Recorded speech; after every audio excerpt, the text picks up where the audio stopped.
Welcome to another episode of my podcast, That's Fine With Me. Today we're going to be talking about feminism, and I want to talk about fake feminism. In my opinion, there's such a problem in modern society as fake feminism. And where did it come from? Where did I get it from? I was watching this series called The Bold Type. Maybe you watched it.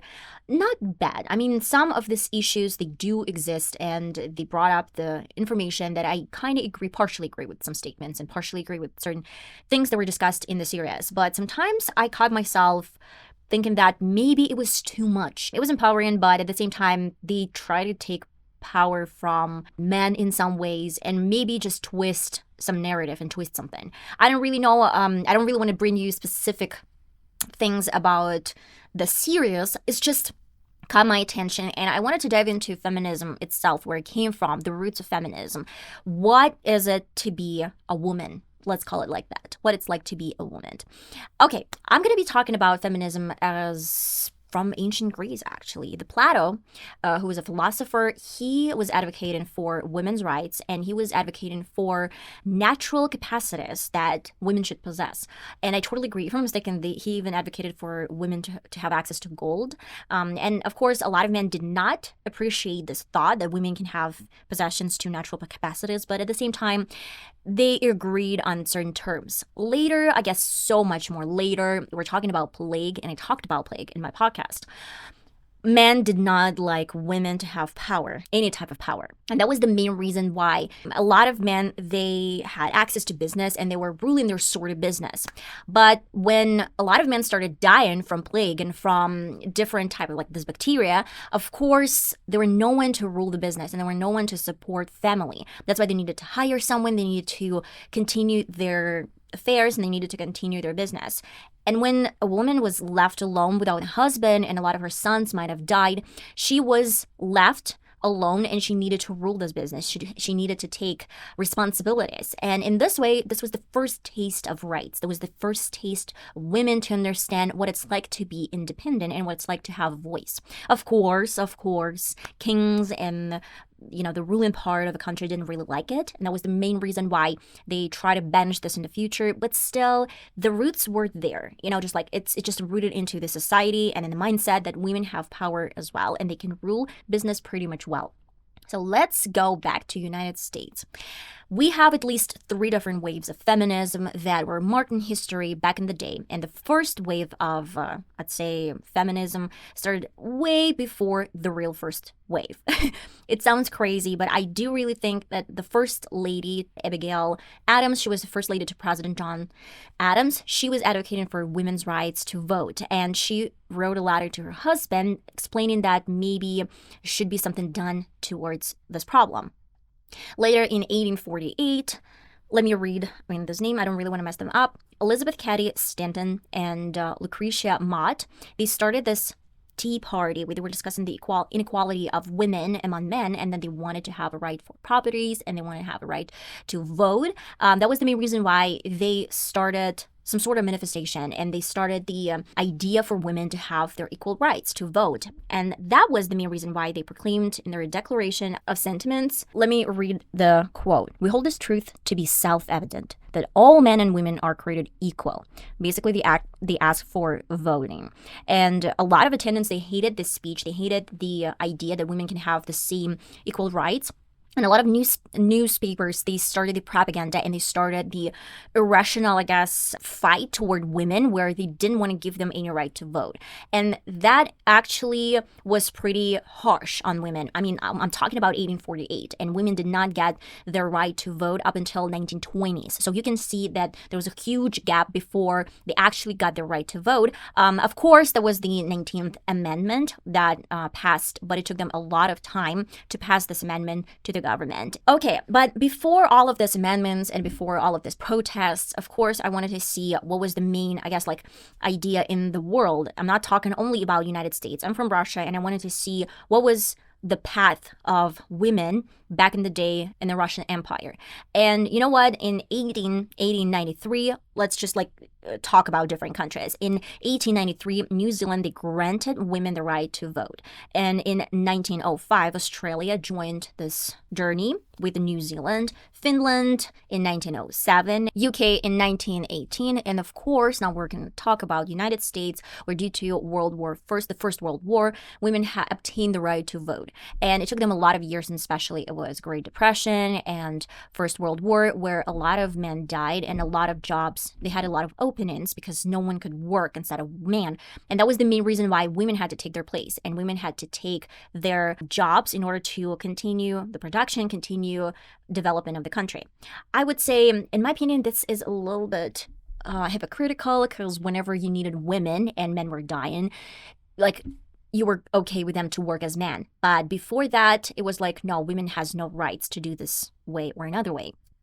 And I totally understand that was way back in the day, but I then tried to check the Russian Empire, what was happening. And Peter I, he was the first Tsar of Russian Empire that let women to go out with men and with their fathers out in public. Because before that, women were not even allowed to go out to buy stuff, to go to church, even on Sundays, if the dad or husband wouldn't let them do so. And they couldn't stay alone in public without their dads or without their family or without husbands.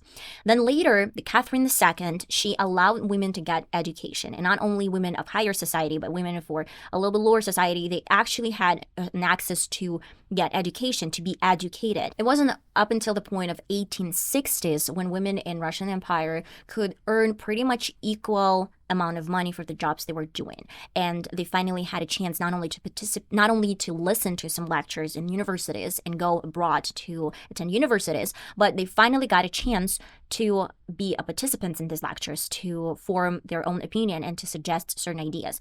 And it was expanded more and more throughout the years when women were allowed in different fields of jobs, like medical education and for print journalism. In a way that happened earlier in the day. During the revolution of 1905, and talking again about Russian Empire, in 1905, women, they asked for equal rights and the right to vote. Though it's a little weird because in Russian Empire, people didn't actually vote for tsars. It was inherited, like a family, let's say, tradition that was inherited, but still they were asking for equal rights and vote. I guess they had to vote for something else. Actually, there was a huge problem all around the world, not only United States, not only New Zealand, UK, and Australia, many, many, many more other countries. I guess it was a huge problem back in the day. New York had the biggest protest that happened on the 8th of March, 1908. And yeah, that was the biggest protest that participated 15,000 women. And honestly, this was proclaimed a year later as an International Women's Day.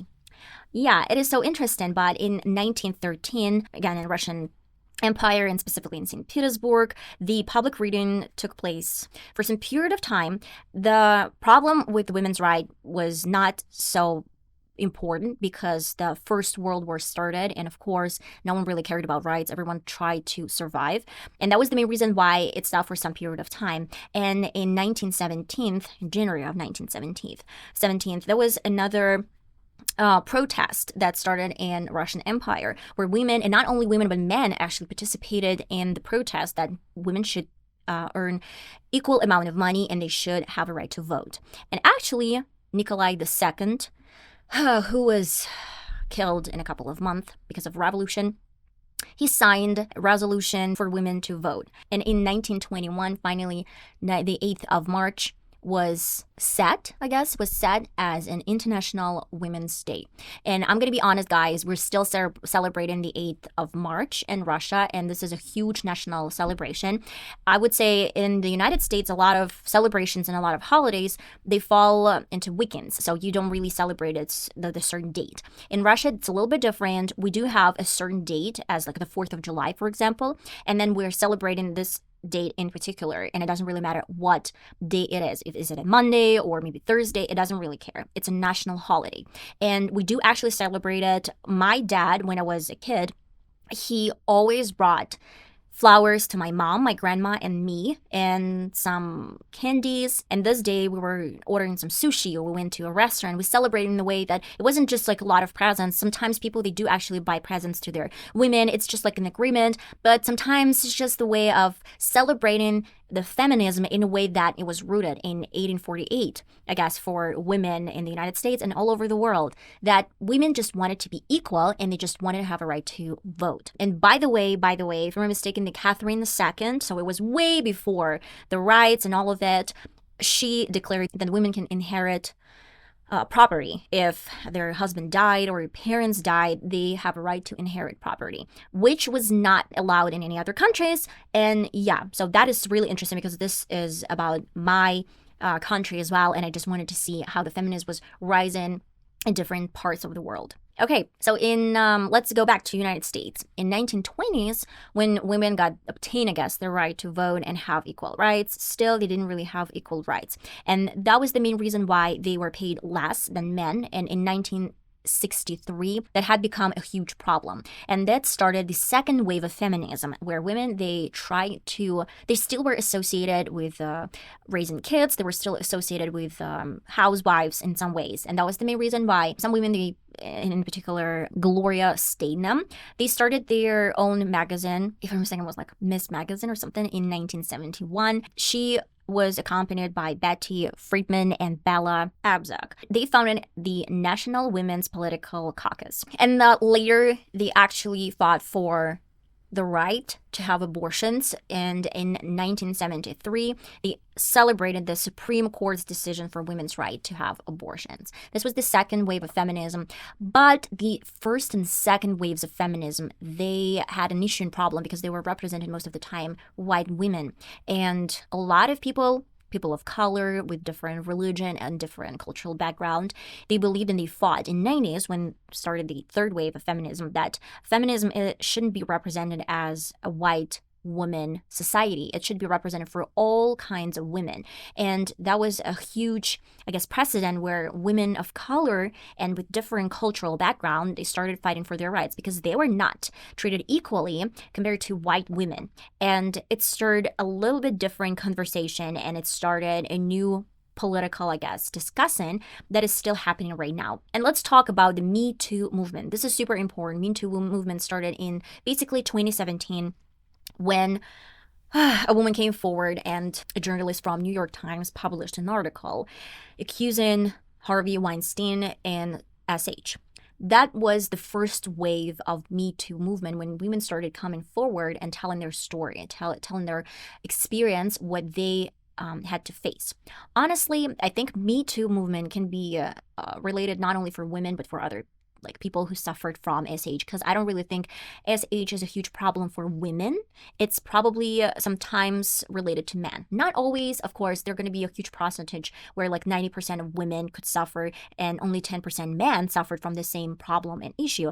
But I think it still exists in society. And Me Too movement is basically related to feminism, but in my opinion, it can be related not only to feminism, but for people in general who suffer from certain problems. But okay, it started with Harvey Weinstein, and it started with the New York article.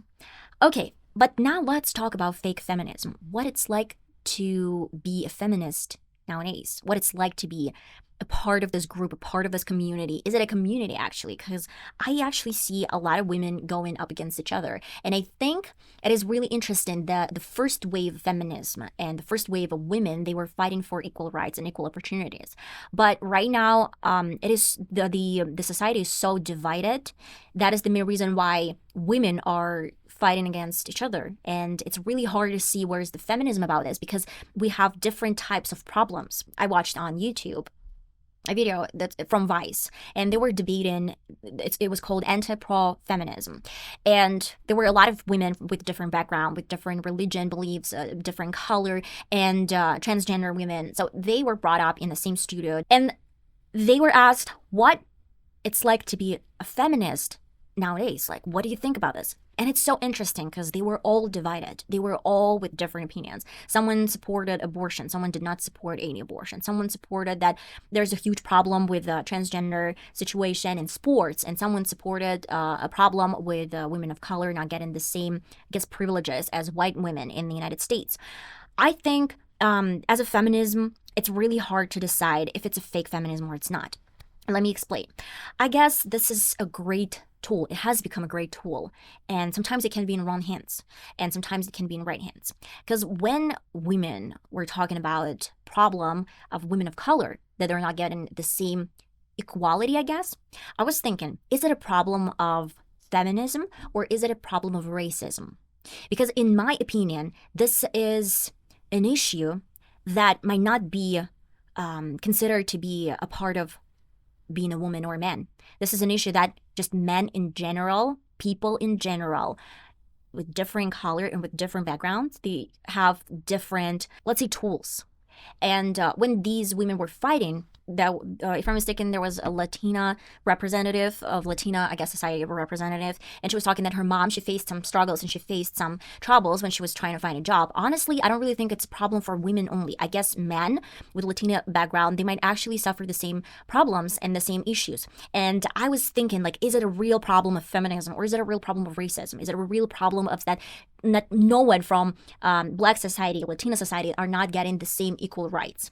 That's what I was thinking. And I don't really think it should be discussed in a way they discussed it, because feminism, in a way, I can agree that basically if we're trying to rip off any other issues that piled on as, like, you know, women of color, women like transgender women and whatever, as a base, it's just a problem of gender inequality. And then it build up into something different.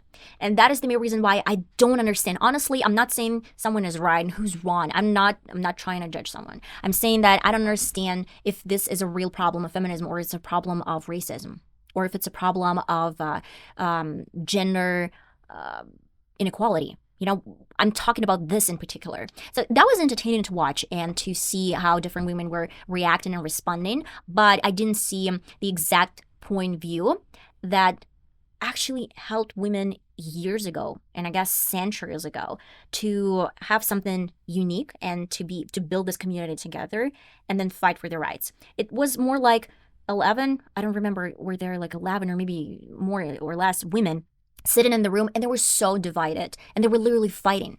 And in a way, it doesn't seem right. I mean, if we're talking about feminism itself, it shouldn't divide people into fighting. It should actually make them fight for a belief together. I don't know. But let me talk about fake feminism. When I talk about fake feminism. I have a friend of mine. We used to be really good friends. Now we're not talking. And I remember once we were discussing her, just like boyfriend. She said, whenever I give birth, I want my future husband or my future boyfriend to stay with me. And I said, why? Like, why do you need him to be there?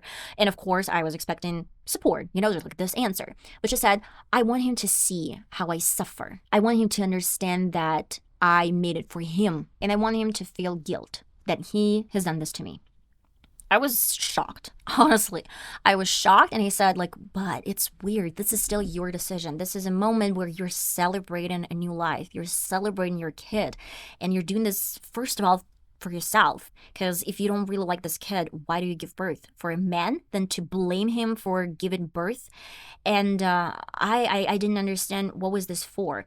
And I said, I have some person, I don't want to really mention, that invited her husband to have this moment together.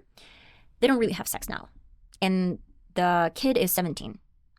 Because when he saw someone coming out of the womb, it was a huge turnoff for him. And that is a problem for them. He just doesn't really touch her. It's just like super rare. Super, super rare. It's just, you have to think, is it for the purpose of support?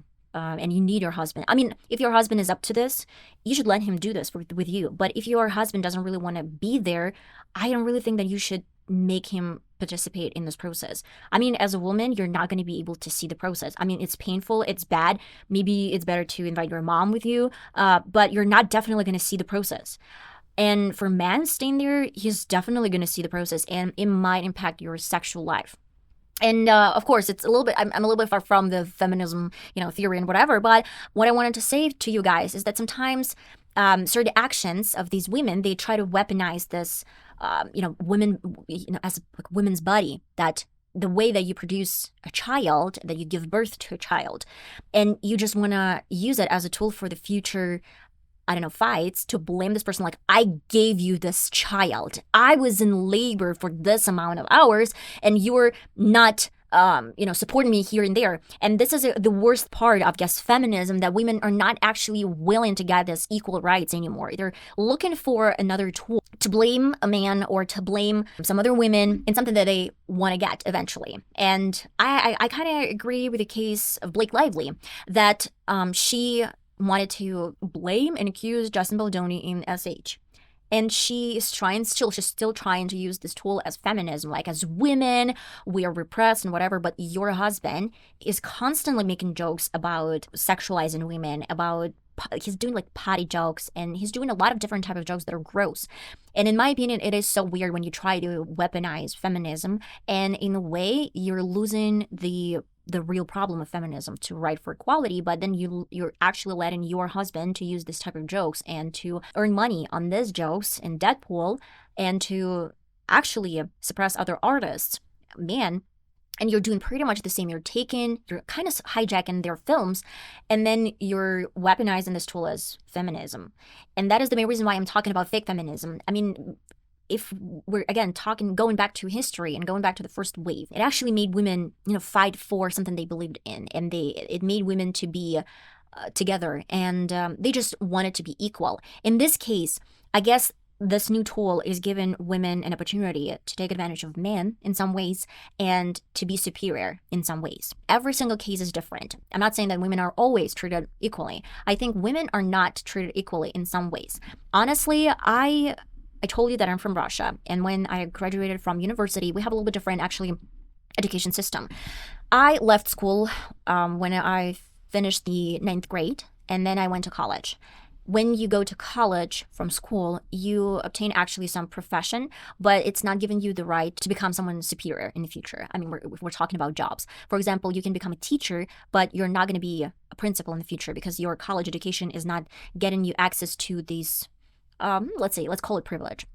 But if you have university education, if you go to university when you finish school or when you graduate from college and you go to university, then with the university diploma, you can apply and become a principal. You can become, someone in the government. When I went to college, I lost 2 years, and then I went to university and spent 5 more years studying. I went abroad, and I graduated when I was 24. And when I applied for my first job, I was asked a lot. Am I supposed to have kids in the future? And how soon I'm supposed to give birth to my kids? And am I supposed to get pregnant? Am I married? And whatever and whatever.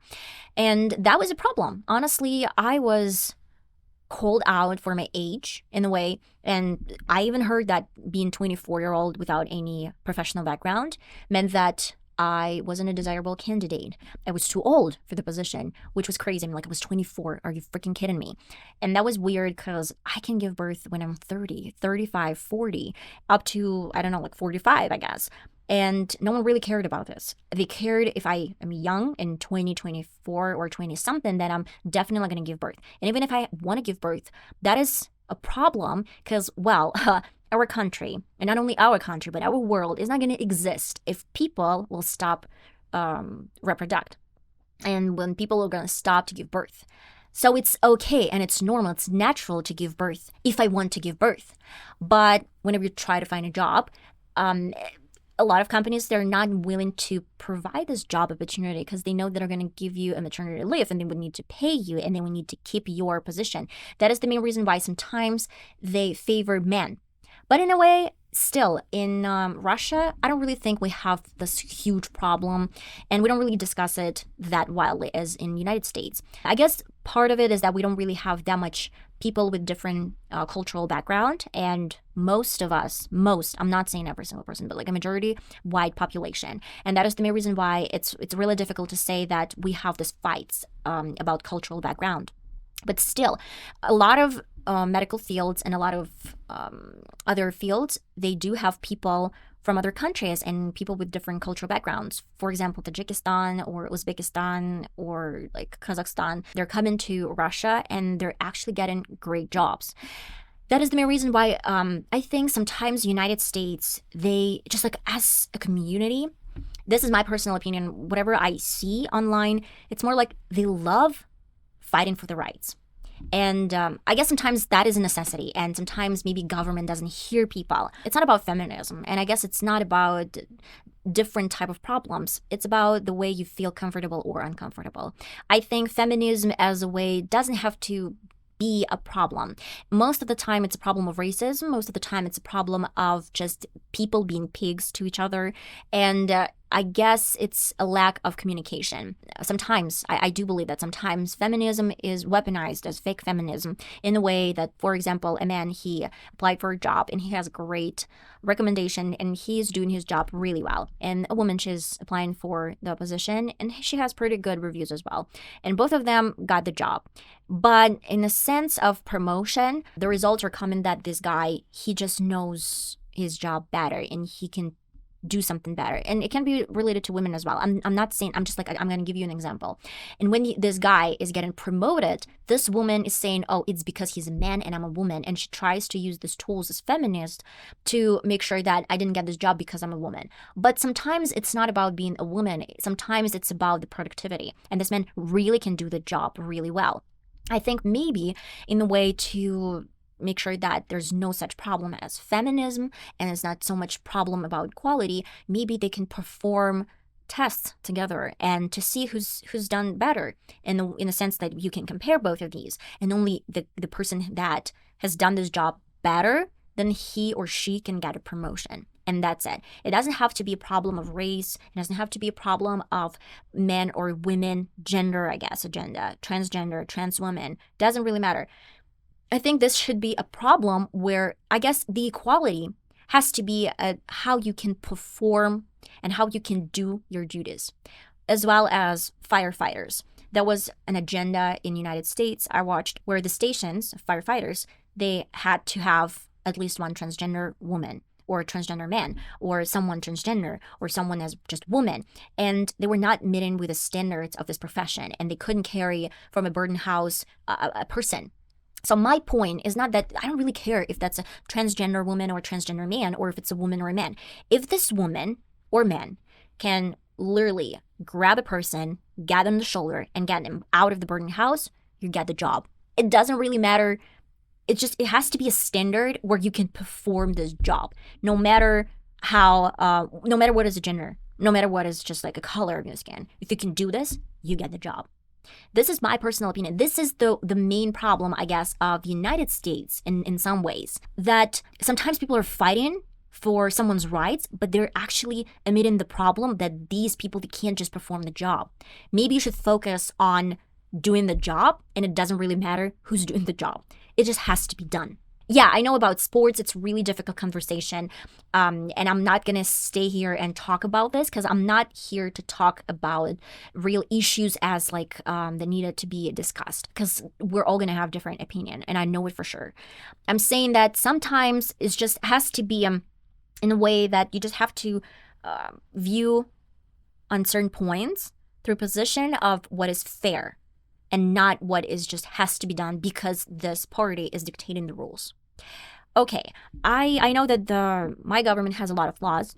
Again, I'm not defending my country. I'm not defending China. I'm not defending anyone and just like accusing the United States in something weird. I'm saying that it's good there's a discussion in the world. And I think that a lot of the times when I watch debates, it's a huge problem that people, they're getting this personal and they start a fight, a real fight, when they don't want to hear someone's opinion and they are talking only about their point of view.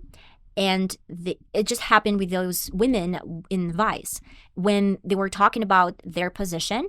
And sometimes they were even rude. They were not listening to each other. They were literally fighting. They were not listening to different points of view. And that is the main reason why I think it's sometimes pointless. These discussions, what are they aiming for? If you formed your opinion, sometimes it's really hard to, hear and accept someone's point of view. I guess most of the time is just going to bring more fights.